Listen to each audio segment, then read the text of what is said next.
আমরা বলেছিলাম বাংলাদেশে মুজিববাদ একটি বিভাজন তৈরি করেছে, মুজিববাদী সংবিধান বাংলাদেশ রাষ্ট্রকে এগোতে দেয়নি, কিন্তু সেই মুজিববাদী সংবিধান, সেই ৭২-এর সংবিধানকে টিকিয়ে রাখতে চাচ্ছে এখন বিএনপি।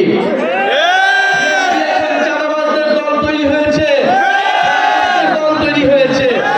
মুজিববাদের নতুন পাহারাদার হিসেবে আবির্ভূত হয়েছে।